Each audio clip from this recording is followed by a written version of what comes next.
Hello साथियों, welcome back to my YouTube channel Raas education the modern way of learning. जी हाँ दोस्तों, आज के लिए भी आज का ये दिन हमारे लिए खास है और हर एक दिन नई ऊंचाइयों की ओर बढ़ रहे हैं और हमारे परिवार में भी खुशी है।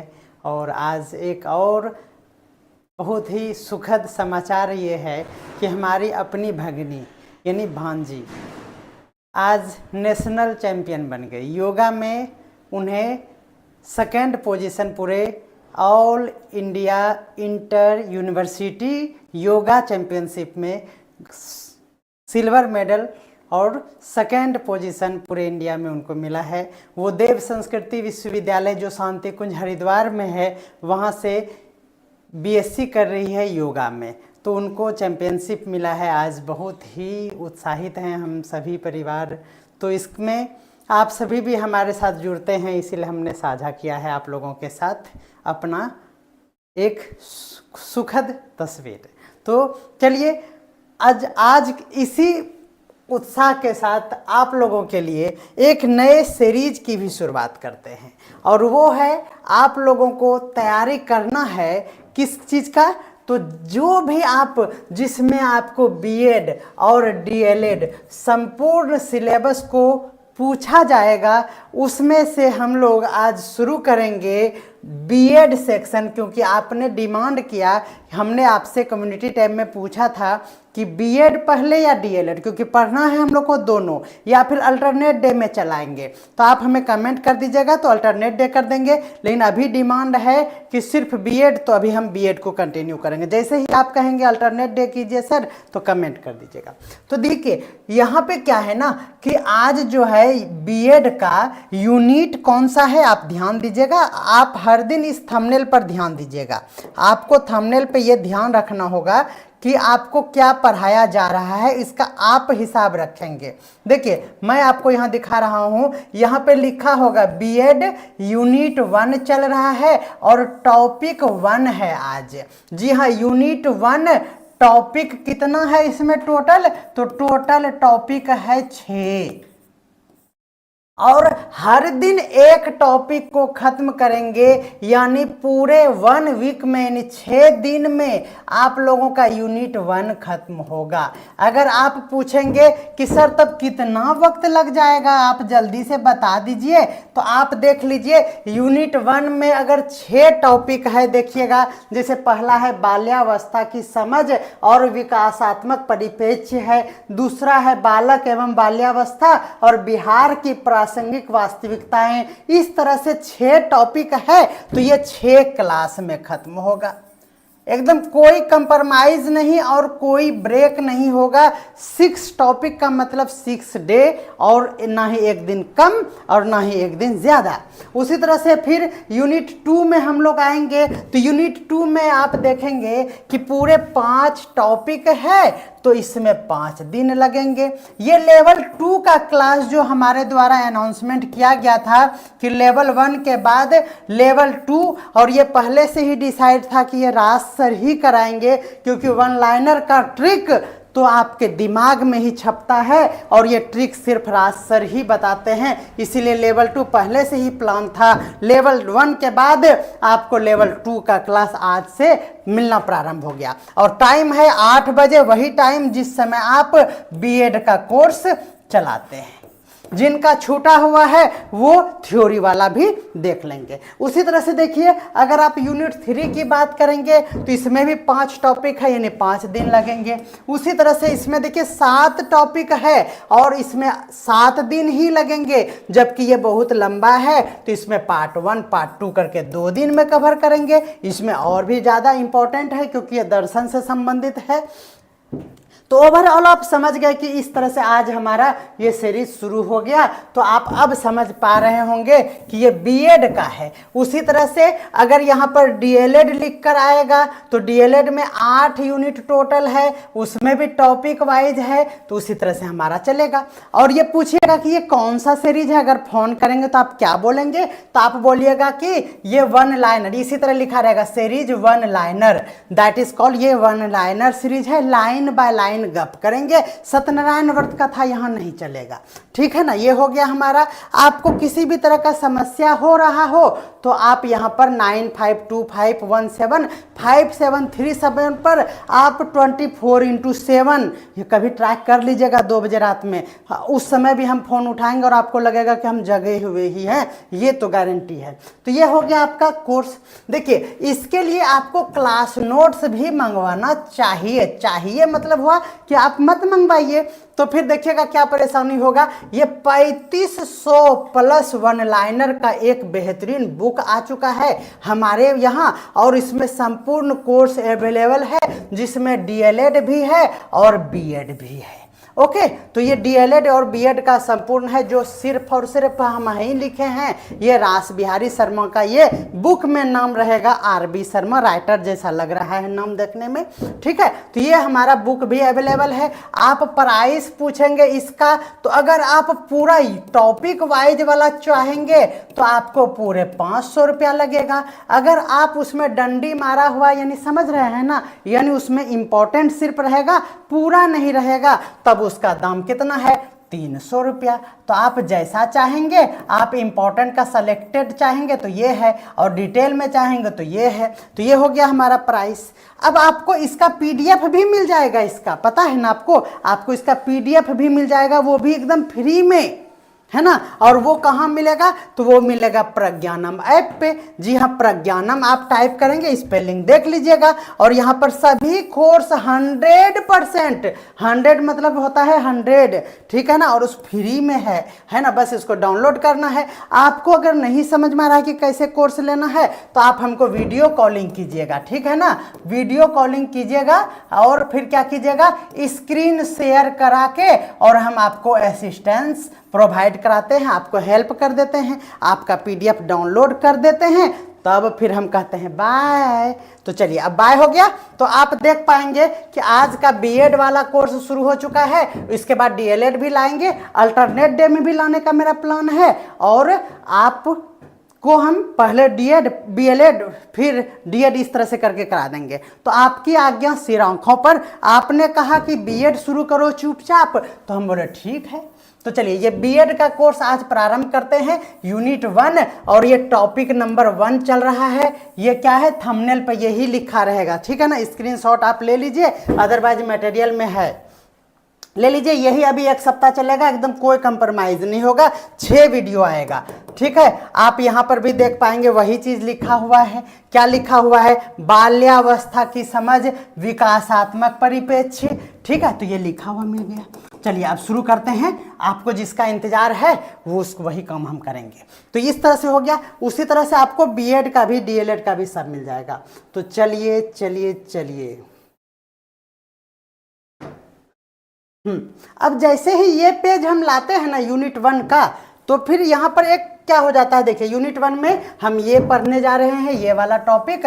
तो देखिए ये वाला टॉपिक इस पेज में है, देखिए है ना, वाह क्या एकदम मजे मजे है। यूनिट 1 टॉपिक 1 बाल्यावस्था की समझ, विकासात्मक परिप्रेक्ष्य। देखिए 1 लाइनर है, मतलब 1 लाइनर है, धोखा यहाँ नहीं होता है, ठीक है ना। यहाँ पर धोखा नहीं होगा आपको। देखिए 1 लाइनर है तो 1 लाइनर है। देखिए देखिए ये देखिए 1 लाइनर है कि नहीं है। देखिए 13 हुआ, 17 हुआ, 22, 28, 26, 30 हो गया, 34, बढ़ते बढ़ते बढ़ते बढ़ते बढ़ते बढ़ते कितना है और चाहिए, जितना चाहिए उतना। देखिए ये हिंदी में है, ये क्या है, ये शुद्ध रूप से हिंदी में है। किन्हीं किन्हीं को दिक्कत हो जाता है कि सर इंग्लिश में दीजिए, तो चलिए आपके ऑन डिमांड पर हम इंग्लिश में भी लाए हैं। देखिए अब देखिए, अगर आपको ये वाला पसंद आ जाएगा जिसमें ऊपर में इंग्लिश है, देखिए है ना, और उसी का यहाँ पे ट्रांसलेशन किया हुआ है, तो हम तो हिंदी वाला समझाएंगे। जिनको थोड़ा बहुत दिक्कत होगा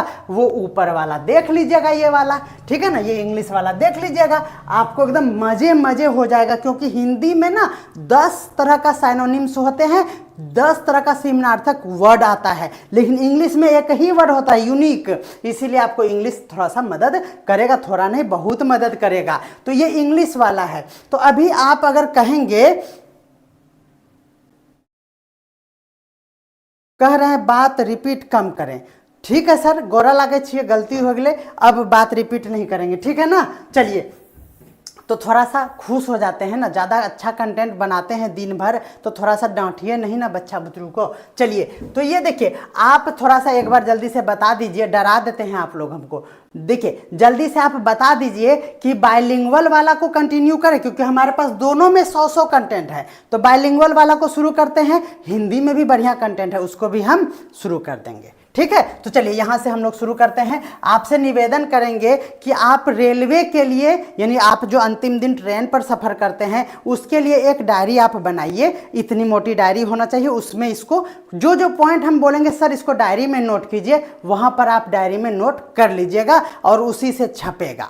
ठीक है, तो चलिए आगे बढ़ते हैं हम लोग। कह रहा है पहला पॉइंट ध्यान दीजिएगा। चलिए, कह रहा है कि बाल्यावस्था, क्योंकि बाल्यावस्था की समझ वाला हमारा टॉपिक है, तो बाल्यावस्था मानव विकास का एक महत्वपूर्ण चरण है जो जीवन भर की शिक्षा और विकास के आधार पर तैयार होता है। आपसे अगर इतना सा क्वेश्चन पूछ लिया जाए कि बाल्यावस्था का जो है विकास, मानव विकास में क्या है चरण, तो आपको यह याद रखना है जीवन भर की शिक्षा और विकास के आधार पर। आपसे पूछेगा किस आधार पर मानव विकास में बाल्यावस्था के विकास होता है, तो आप क्या कहेंगे? तो ये देखिए, ये लाइन याद रखिए कि वो शिक्षा और विकास के आधार पर चलता है। जी हाँ, शिक्षा और विकास के लिए आधार तैयार करता है। आपको ये ध्यान रखना है कि अगर आपको बाल्यावस्था ही अच्छा होगा तो उसी समय आपको जीवन भर का एक बेस तैयार हो जाएगा। किसके लिए? तो आपको याद रखना है शिक्षा और विकास के लिए एक आधार तैयार करके आपको देता है। कौन देता है? तो बाल्यावस्था। अब अलग अलग तरह से आपको पूछा जाएगा, इस पे एक वर्ड आपको पकड़ना है कि शिक्षा और विकास के लिए आधार कौन तैयार करता है, तो आपका आंसर क्या होना चाहिए? बाल्यावस्था। सही बात है कि नहीं? इस तरह से आपको वन लाइनर हेल्प करेगा। बिल्कुल सही बोल रहे हैं सर, जी हाँ। चलिए आगे बढ़ते हैं हम लोग। कह रहा है अगला, देखिए 2 नंबर पॉइंट देखिएगा। कह रहा है कि विकासात्मक जो दृष्टिकोण से बाल्यावस्था केवल विकास के समय ही नहीं चलता है, बल्कि क्या होता है, वह मानसिक, भावनात्मक और सामाजिक विकास का भी समय होता है। नोट किया जाए, 1, 2 और 3 ये आपको याद रखना है। क्या है? तो विकासात्मक दृष्टिकोण से आपसे अगर क्वेश्चन पूछा जाए यहीं पे कि विकासात्मक दृष्टिकोण से बाल्यावस्था केवल किस समय तक चलता है, तो आपसे पूछा जाएगा तो आप बोलिएगा कि यह क्या है, हमारा मानसिक, भावनात्मक और सामाजिक विकास का भी समय होता है। कौन सा समय होता है? तो बाल्यावस्था। आपका आंसर क्या होगा? बाल्यावस्था। ठीक है ना, आगे बढ़ते हैं हम लोग। कह रहा कि विकासात्मक दृष्टिकोण यह बल देता है कि बच्चों के स्वास्थ्य विकास के लिए एक पोषक वातावरण की आवश्यकता है। आपसे ये भी क्वेश्चन पूछा जा सकता है कि विकासात्मक दृष्टिकोण पर क्या बल दिया जाता है? बच्चों के स्वास्थ्य विकास के लिए बल दिया जाता है। और क्या है इसके लिए? तो पोषक वातावरण का भी निर्माण करता है। ये बातें आपको स्पष्ट रूप से समझ में आ गई होगी। अगर हम लोग प्रारंभिक बचपन शिक्षा की बात करें, अब देखिए यहाँ पर प्रारंभिक बचपन शिक्षा है, तो यहाँ पर थोड़ा सा दिक्कत हो सकता है आपको इंग्लिश हिंदी में, जिसको ECE कहते हैं। तो यहाँ पर ECE का फुल फॉर्म यहाँ दिख जाएगा आप लोगों को। तो ये है हमारे नोट्स का लेवल। जी हाँ, जहाँ पर है हमारा अर्ली चाइल्डहुड एजुकेशन। ECE का फुल फॉर्म है अर्ली चाइल्डहुड एजुकेशन। यह कह रहा है कि बच्चों के मानसिक और भावनात्मक भलाई को आकार देने में महत्वपूर्ण भूमिका निभाता है। क्वेश्चन यहां से भी बन रहा है कि बच्चों के मानसिक और भावनात्मक भलाई को आकार देने में निम्न में से कौन सबसे अधिक भूमिका निभाता है? तो आपका आंसर होगा क्या? तो ECE, जिसको बोलते हैं अर्ली चाइल्डहुड एजुकेशन, या फिर हिंदी में बोलेंगे तो उसको बोलेंगे प्रारंभिक बचपन शिक्षा। तो ये भी हमारा क्वेश्चन बनता है। आप हर एक लाइन को नोट करते चलिएगा या फिर इसका स्टडी मटेरियल अपने घर तक मंगवा लीजिएगा।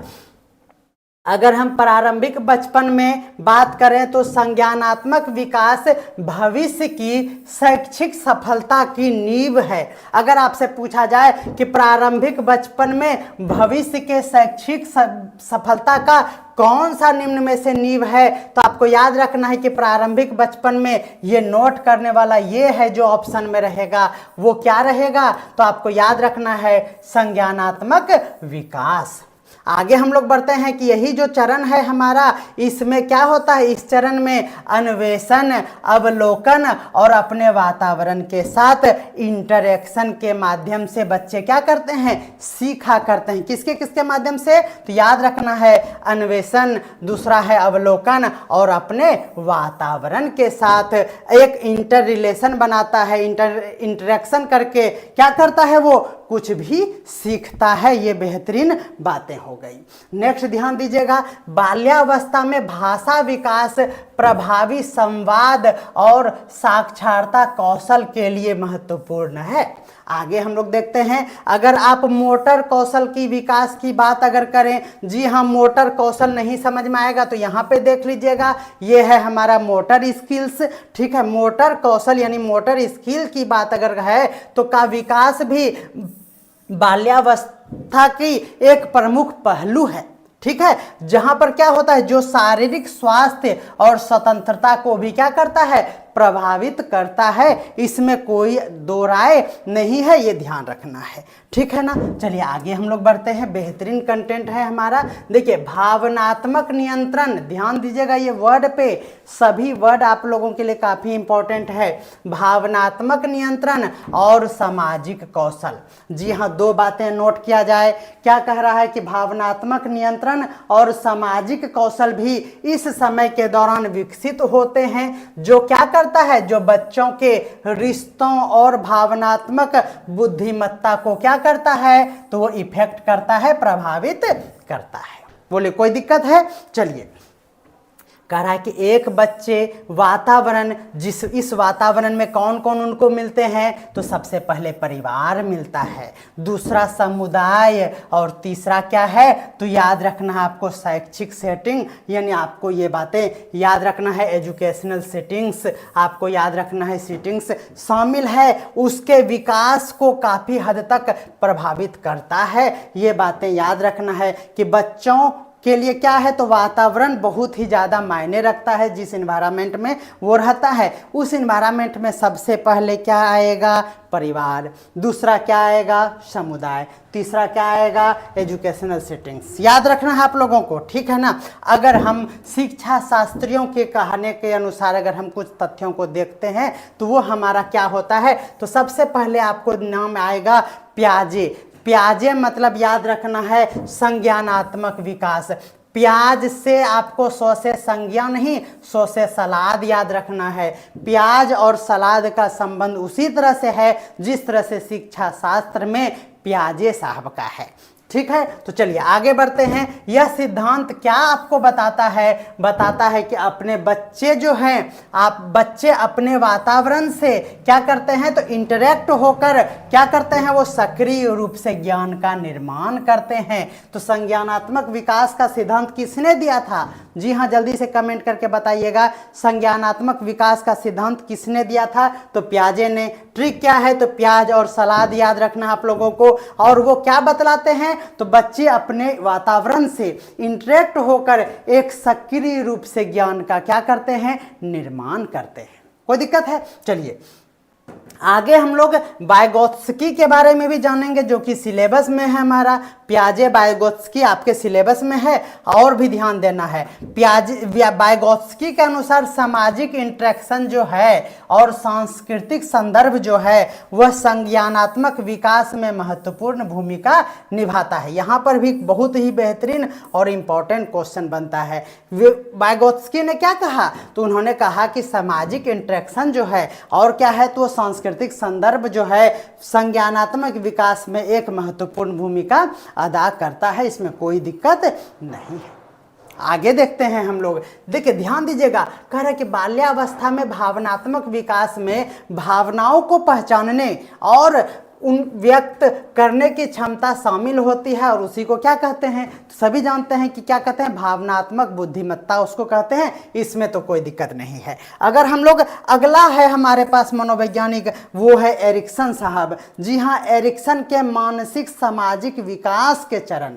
जी हाँ, अब देखिए संज्ञानात्मक हो गया पियाजे, ठीक है ना। अगर आपको मानसिक और सामाजिक विकास की बात अगर करें तो यहाँ पर एक ट्रिक हमारा बहुत अच्छा है, वो है हमारा कि एरिक्सन मतलब होता है ना इरिटेशन जैसा लग रहा है ना एरिक्सन, तो कहाँ इरिक्शन इरिटेशन होता है, तो वो एक मानसिक प्रताड़ना के रूप में होता है। तो मानसिक सामाजिक विकास आपको ट्रिक से याद हो गया होगा। तो ध्यान रखना है कि इस चरण में यह बल देता है, क्या देता है बल, तो ध्यान रखना है कि बाल्यावस्था के विभिन्न चरणों में संघर्षों का समाधान करना बहुत इंपॉर्टेंट है कि बाल्यावस्था के चरणों में क्या ध्यान देना है, संघर्षों का समाधान करना स्वस्थ व्यक्तित्व का विकास के लिए बहुत ही जरूरी है। क्या जरूरी है, तो संघर्षों का समाधान कर लेना ही, अगर आप चाहते हैं कि एक स्वस्थ व्यक्तित्व का उभार आए तो आप लोगों को संघर्षों को क्या करना होगा, जल्दी से बताइएगा। तो संघर्ष को क्या करना पड़ेगा,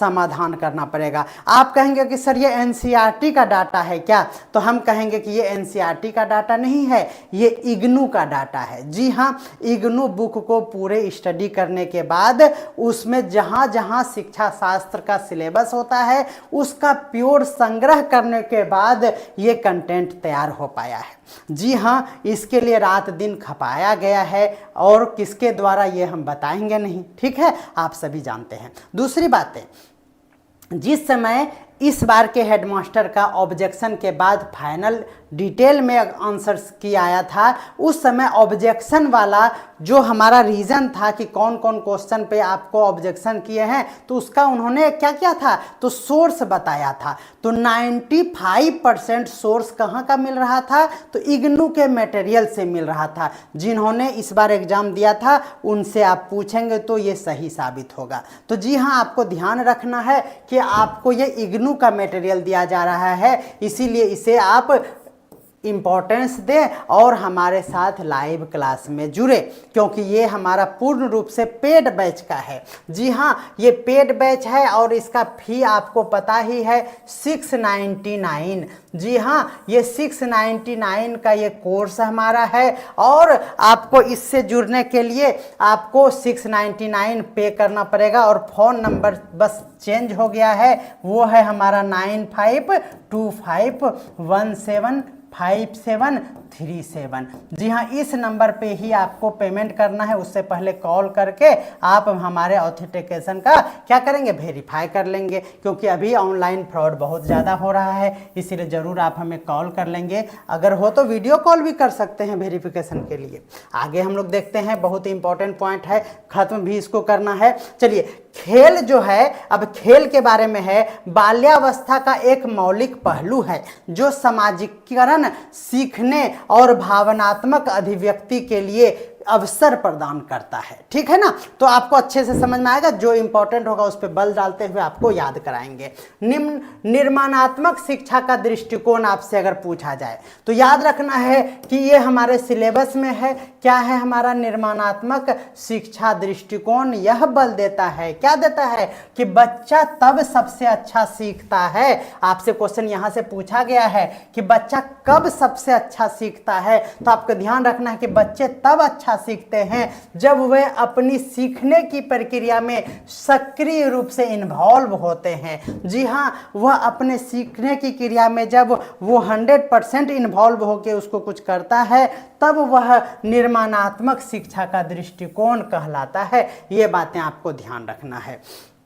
अगर हम प्रारंभिक बचपन शिक्षा कार्यक्रमों को अगर समझें तो याद रखना है, इसको बच्चे के विकास के सभी पहलुओं को बढ़ावा देने के लिए डिजाइन किया जाना चाहिए। जी हाँ, अगर आप चाहते हैं कि प्रारंभिक बचपन शिक्षा कार्यक्रम हो तो आपको याद रखना है कि बच्चों के विकास के हर एक पहलू पर ध्यान देना पड़ेगा और उसको बढ़ावा देने के लिए ही इसको कंस्ट्रक्ट करना चाहिए। और उसमें क्या क्या शामिल होना चाहिए, तो आपको ध्यान रखना है, पहला होगा हमारा संज्ञानात्मक, दूसरा होगा भावनात्मक और तीसरा क्या होगा, तो सामाजिक वृद्धि, दैट इज सोशल ग्रोथ। ये बात आपको स्पष्ट रूप से समझ में आना चाहिए। एक बार मैं आग्रह करूंगा कि हमारे इस सीरीज को अपने सभी साथियों के ग्रुप में शेयर कर दीजिए, क्योंकि आप देख रहे हैं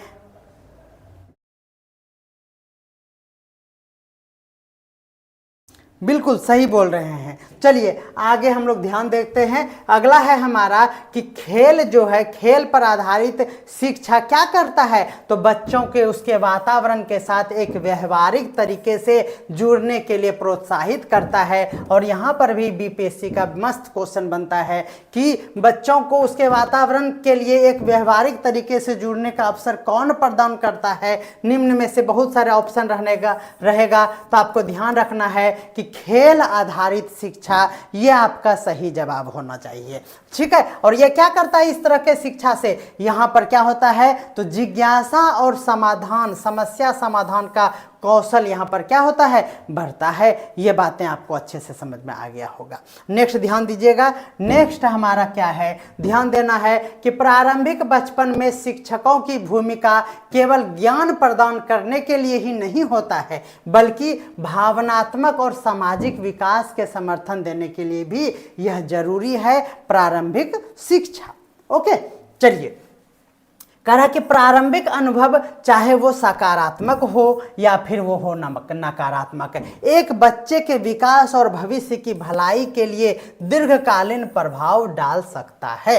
देखिए अब प्रारंभिक अनुभव क्या होता है, तो प्रारंभिक अनुभव जो है वह हमारे नकारात्मक या फिर सकारात्मक दोनों पहलू को दर्शाता है। सही बात है कि नहीं। यहाँ प्रारंभिक अनुभव की बात कर रहे हैं। बचपन में भी बहुत सारे अनुभवों से हम लोग गुजरते हैं और उससे हमारा माइंड डेवलप होता है, चाहे वो सकारात्मकता की ओर ले जाए या फिर वो नकारात्मकता की ओर ले जाए। आप एक बार हमारे कंटेंट को, जो भी हमारे साथ जुड़े रहते हैं, वो हमारे कोर्स को अगर लाइक करते हैं, वो हमारे कंटेंट को पसंद करते हैं, वो हमारे बुक को मंगवाना चाहते हैं, तो वो तो हमारे साथ जरूर बने रहें। हमें आपके सपोर्ट की बिल्कुल दरकार है, आप हमारे साथ बने रहें।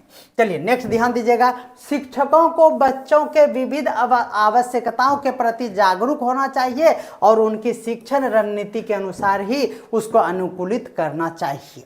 ठीक है, समावेशी शिक्षा की अगर हम बात करें तो यह सुनिश्चित करता है कि सभी बच्चों को, चाहे उनका पृष्ठभूमि या फिर क्षमता कैसा भी हो, गुणवत्तापूर्ण शिक्षा का यानी सीखने का अवसर उसे जरूर प्राप्त होना चाहिए।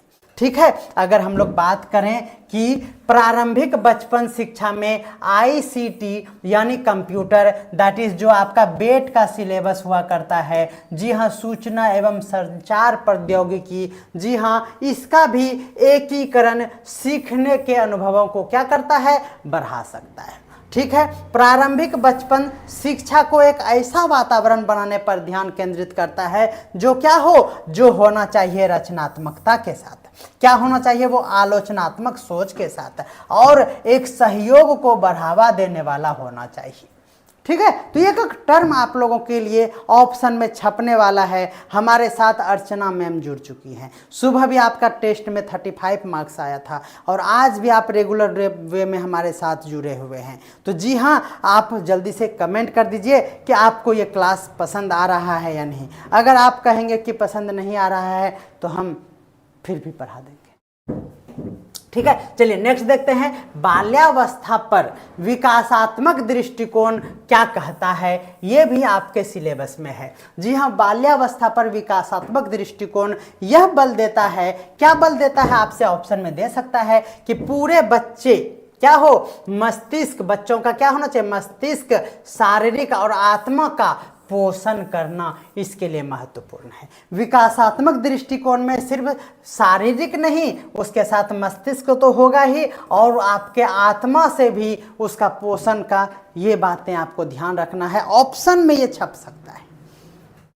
अगर हम विकास के विभिन्न चरणों की बात करें तो विकास के विभिन्न चरणों को समझना शिक्षकों को अपनी शिक्षा को प्रत्येक बच्चों की आवश्यकता के अनुसार अनुकूल बनाने में मदद करता है। जी हाँ, अगर आप विभिन्न चरण में ये समझ पाते हैं कि शिक्षकों को ये पता चल जाए कि बच्चे को क्या ज़रूरत है। जी हाँ, बच्चे को अगर 10th क्लास में भी a+b का होल स्क्वायर का फॉर्मूला नहीं पता है तो उसको नीड है, ना कि उसको डिमोटिवेट करना चाहिए। जी हाँ, उसको a+ जितना देर में आप डांटेंगे उतना देर में आप उसे बता देंगे, और ये है हमारा इफेक्टिव टीचिंग।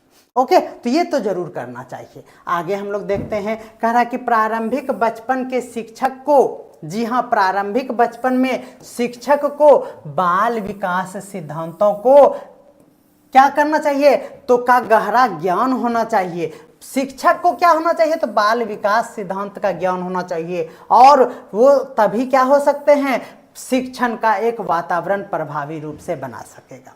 ठीक है, अगर हम बच्चों की शिक्षा को गतिशील और निरंतर प्रक्रिया के रूप में देना चाहते हैं तो याद रखना है कि नो की एक निश्चित समाप्ति बिंदु तक के रूप में हम दें उसे। यानी ये कह रहा है कि एक इसको निरंतर गतिशील और निरंतर प्रक्रिया के रूप में देखा जाना चाहिए, ना कि हम लोग उसको समाप्ति बिंदु यानी इंड पॉइंट तक हम देखेंगे, फिक्स्ड इंड पॉइंट तक देखेंगे, ऐसा हम लोगों को नहीं सोचना चाहिए। ये बातें आपको स्पष्ट रूप से समझ में आ रहा होगा।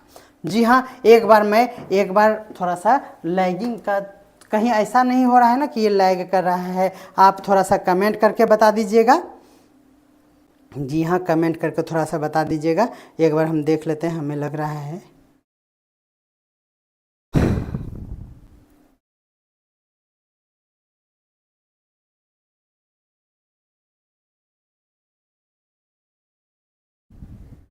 चलिए, नहीं ठीक है, बहुत बढ़िया। चलिए आगे हम लोग देखते हैं, अगर हम लोग विकासात्मक को अगर पढ़ा जाए, समझा जाए अच्छे से, तो याद रखना है आपको, विकासात्मक मील के पत्थर के सामान्य वृद्धि पैटर्न को समझने के लिए आपको एक रूपरेखा प्रदान करता है। लेकिन इसमें क्या होना चाहिए, प्रत्येक बच्चा अद्वितीय होना चाहिए। ये एकदम नोट करना चाहिए, प्रत्येक बच्चा आपके लिए क्या होना चाहिए, यूनिक होना चाहिए। अद्वितीय का मतलब होता है दूसरा नहीं, यानी वही एक बच्चा, चाहे वो कैसा भी बच्चा है, चाहे वो स्पेशल चाइल्ड है, फिर भी आपको ये समझना चाहिए कि वो एक बच्चा ही हमारे लिए क्या है, तो यूनिक है। ये बातें आपको सभी को ध्यान में रखना चाहिए। शिक्षकों को प्रत्येक बच्चों के व्यक्तिगत आवश्यकताओं और क्षमताओं के प्रति भी क्या होना चाहिए, तो ध्यान देना है, लचीला और उत्तरदायी होना चाहिए। लचीला और उदारवादी नहीं, लचीला और उत्तरदायी होना चाहिए। ये बातें आपको ध्यान रखना। क्या, तो शिक्षकों को कैसा होना चाहिए, प्रत्येक बच्चों के लिए व्यक्तिगत आवश्यकताओं और क्षमताओं के प्रति, किसके प्रति, व्यक्तिगत आवश्यकताओं और क्षमताओं के प्रति क्या रहना चाहिए, तो लचीला होना चाहिए और उत्तरदायी होना चाहिए। ये बातें आपको अच्छे से याद रखना है। अब बहुत ही इंपॉर्टेंट हमारा ये है लाइन, जो है हमारा एनसीएफ 2005 से। जी हाँ, एनसीएफ 2005 के लिए आपको ध्यान रखना है कि बाल केंद्रित शिक्षा शास्त्र को प्राथमिकता देती है। जी हाँ, ये बातें ध्यान रखना है, ये क्वेश्चन पूछा गया है यहाँ से, यह स्टार लाइन है, ये प्रीवियस पेपर का है। जी हाँ, कह रहा कि राष्ट्रीय पाठ्यचर्या रूपरेखा, जिसको हम लोग नेशनल करिकुलम फ्रेमवर्क कहते हैं, वो 2005 वाला क्या कहता है, तो बाल केंद्रित शिक्षा को ही प्राथमिकता देना चाहिए, जो क्या हो, तो विकासात्मक शिक्षा का समर्थन करती हो। ठीक है ना। यह अगर बिहार के परिप्रेक्ष्य जो आपको पता है, जिसको हम लोग एनसीएफ मतलब नेशनल हो जाता है, उसी तरह से बीसीएफ मतलब बिहार पाठ्यचर्या रूपरेखा हो जाता है। और वो कब आया था, तो 2008 में, इससे 5 साल बाद आया था। और वो है हमारा राष्ट्रीय लक्ष्यों के मेल को खाता है, यानी यही जो नेशनल वाला है उसी से संबंधित है, प्रेरित है। लेकिन यह क्या है, तो क्षेत्रीय शैक्षिक आवश्यकताओं पर बल देता है। जी हाँ, दोनों में अंतर अगर आपसे पूछा जाए तो याद रखना है कि यह विकासात्मक शिक्षा का समर्थन करता है, जबकि यह क्षेत्रीय शैक्षणिक आवश्यकताओं का समर्थन करता है। मूल रूप से यही इसमें क्या है, दोनों में अंतर है। एक क्षेत्रीय के लिए हो गया बीसीएफ और वो हमारा हो गया एनसीएफ। अगर हम विकासात्मक दृष्टिकोण में यह पहचान महत्वपूर्ण है कि प्रत्येक बच्चा अपनी गति से प्रगति करता है, ये बातें ध्यान रखना है। अगर शिक्षा में समावेशी की बात करें, शिक्षा में समावेशी शिक्षा की बात करें तो याद रखना है कि शिक्षा जो है वो कैसा होना चाहिए, तो समावेशी होना चाहिए। शिक्षा सभी जानते हैं कि समावेशी होना चाहिए और विशेष आवश्यकता वाले जो भी बच्चे होते हैं उनके आवश्यकताओं को ध्यान में रखकर सभी के लिए समान अवसर सुनिश्चित करना चाहिए। ये तो हम लोग सभी जानते हैं। अगर हम लोग नेक्स्ट पॉइंट पर आते हैं तो ध्यान देना है, नेक्स्ट पॉइंट है हमारा बच्चों के भावनात्मक विकास। जी हाँ, ध्यान देना है कि बच्चों के भावनात्मक विकास की अगर बात करें तो इसको समझने से शिक्षकों को उन्हें अपनी भावनाओं को क्या करने के लिए, नियंत्रित करने के लिए, और ये अपने भावनाओं को, ऐसा नहीं है कि अब कोई बच्चा अगर कुछ दिक्कत हो रहा है तो उस बच्चे को इतना ज़्यादा लाड प्यार कीजिए कि और सब बच्चे को जलन होने लगे। तो ये याद रखना है कि टीचर्स को अपने इमोशन पे भी कंट्रोल करना चाहिए, लेकिन फिर भी इस तरह से आपको लचीलापन व्यवहार ही रखना अनिवार्य है। अगर हम प्रारंभिक बचपन में शिक्षा, जीवन भर की शिक्षा के लिए आवश्यक समस्या और समाधान का कौशल ध्यान रखना है, बहुत इंपॉर्टेंट है। क्या, तो प्रारंभिक बचपन शिक्षा जीवन भर जो होता है, शिक्षा के लिए क्या आवश्यक है, तो समस्या समाधान का कौशल के विकास के लिए महत्वपूर्ण भूमिका अदा करता है।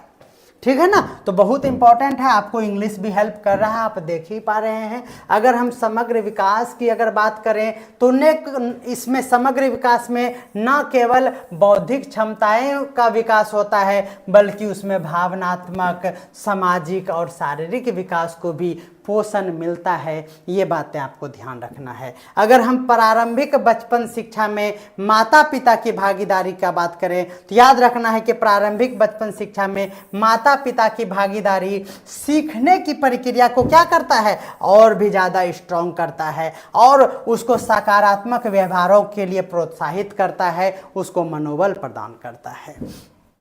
ठीक है, नेक्स्ट देखिएगा, कह रहा है कि सीखने का वातावरण प्रेरणा से भरपूर होना चाहिए। एकदम इन्वायरमेंट लर्निंग का ऐसा होना चाहिए कि सब जगह आपको प्रेरणा मिले, मोटिवेशन मिले, सपोर्ट मिले, और उससे क्या होता है फायदा, तो उसमें जिज्ञासाएं बढ़ती हैं और क्या होता है, उन्हें अन्वेषण यानी रिसर्च करने में, नए नए चीज़ों को ढूंढने में, क्रिएटिविटी में उनको सपोर्ट मिलता है। तो ये भी आपको सीखना होगा। अगर शिक्षकों को बच्चों के विकास, मानसिकता को बढ़ावा देना चाहिए और जिससे वह क्या होगा, तो यह समझ सकेगा कि क्षमताएं प्रयास से विकसित की जा सकती है। जी हाँ, कोई भी क्षमताएं जो है वह प्रयास से ही होगा। ये जी हाँ आप सभी जानते हैं, करत करत प्रयास ते। जी हाँ, ये बातें आपको ध्यान में रखना पड़ेगा। अगर आप सांस्कृतिक रूप से उत्तरदायी शिक्षा चाहते हैं तो यह सुनिश्चित करना क्या, तो विविध पृष्ठभूमियों में आने वाले बच्चों को महसूस करें और वे मूल्यवान और सम्मानित है, इस चीज़ का भी आपको ध्यान में रखना होगा। अगर हम सहपाठी इंटरेक्शन की बात करें, जी हाँ, जिसको सहपाठी को क्या कहते हैं, तो याद रखना है आपको पीर इंटरेक्शन की बात अगर करें तो बच्चों के समाजीकरण में महत्वपूर्ण भूमिका निभाती है। एकदम बहुत बहुत इंपॉर्टेंट यहाँ पर है कि बच्चों के समाजीकरण में निम्न में से कौन सबसे ज़्यादा महत्वपूर्ण है, तो आपको ध्यान रखना है कि वो है हमारा पीर इंटरेक्शन, दैट इज कॉल्ड सहपाठी इंटरेक्शन। ये बातें याद रखना है। इसमें क्या होता है, उन्हें समूहों में काम करना और भिन्नताओं का सम्मान करना सिखाया जाता है। अगर हम समावेशी शिक्षा के अभ्यास बच्चों को समाज में क्या करता है, तो विविधता के प्रति सहानुभूति और सम्मान विकसित करने का मौका देता है, मदद करता है। ओके, तो चलिए, कह रहा है शिक्षकों में बच्चों के विविध आवश्यकताओं को संबोधित करने के लिए भेदभावपूर्ण शिक्षा में प्रशिक्षित किया जाना चाहिए। देखिए कितना अलग टाइप का ये सेंटेंस है। शिक्षकों को कक्षा में बच्चों के विविध आवश्यकताओं को संबोधित करने के लिए वहां पर भेदभावपूर्ण शिक्षा, देखिए ये निगेटिव है और ये अगर ऑप्शन में रहेगा तो हम लोग नहीं बना पाएंगे। नोट किया जाए इस चीज को। ये हुआ कि हम लोगों को वहां पर भेदभाव जैसा माहौल बनाना पड़ता है। देखो वो पास हो गया, तुम नहीं कर पा रहा है, देखो हम उसको पढ़ाएंगे, तुमको नहीं पढ़ाएंगे। यानी ये ध्यान रखना है कि शिक्षकों को कक्षा में बच्चों को विविध आवश्यकताओं को संबोधित करने के लिए क्या करना है, ध्यान दीजिएगा। देखिए इग्नू का ये लाइन है, इसमें क्या है तो भेदभावपूर्ण शिक्षा में प्रशिक्षित किया जाना चाहिए ताकि एक स्ट्रॉन्ग इन्वायरमेंट हो, ध्यान देना है। कह रहा कि बच्चों में स्वयं नियमन का विकास भावनात्मक भलाई और शिक्षा में सफलता के लिए बहुत ही जरूरी है। ये बातें भी आपको समझ में आ गया होगा।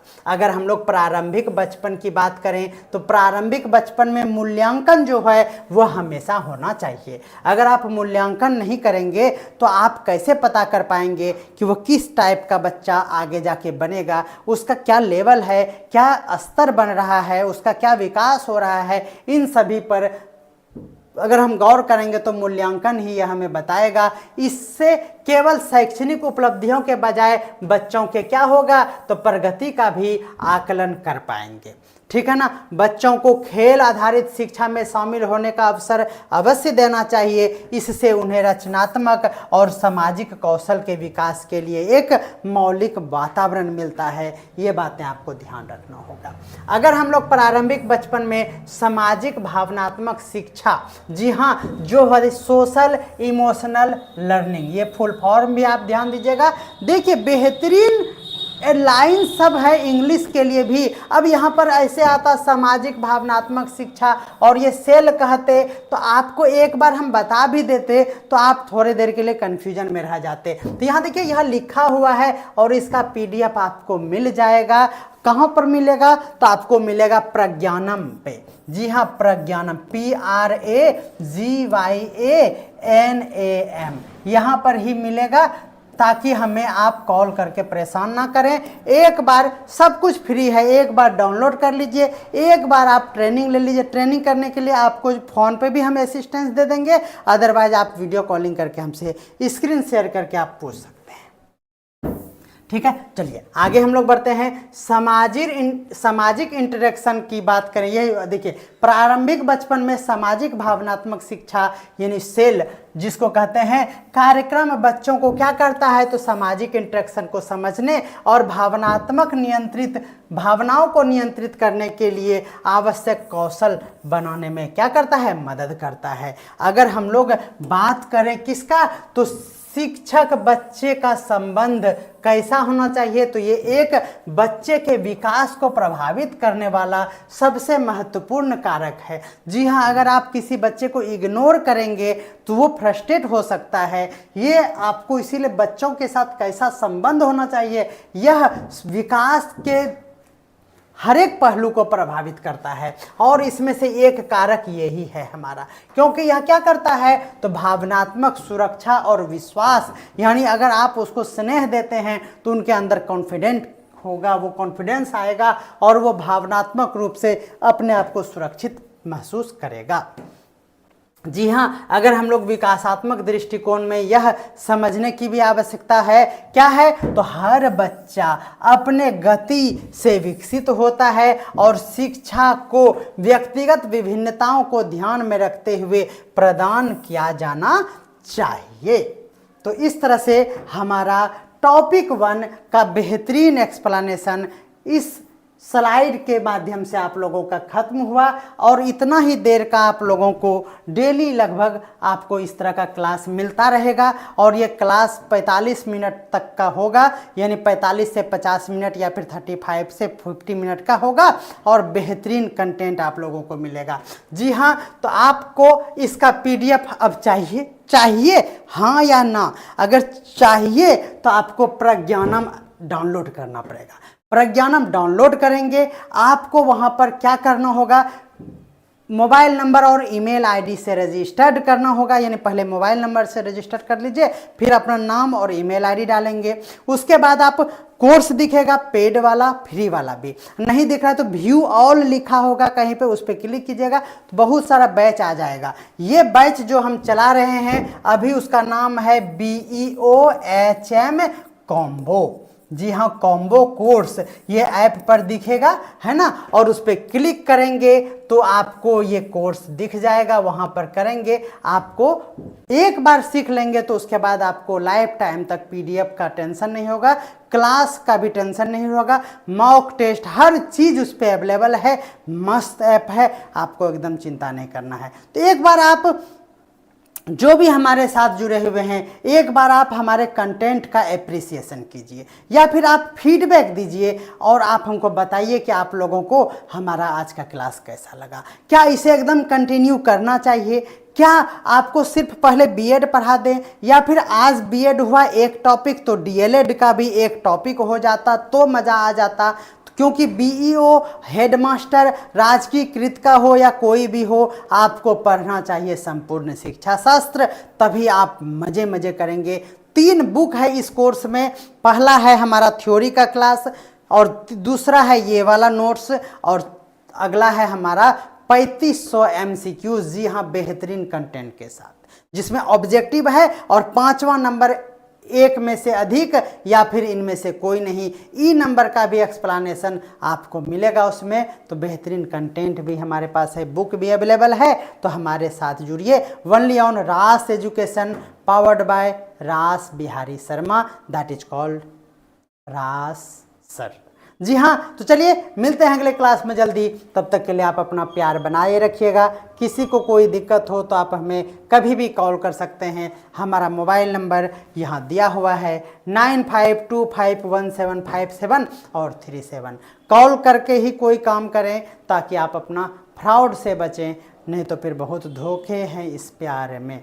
चलिए मिलते हैं अगले क्लास में जल्दी, तब तक के लिए सभी को बाय बाय।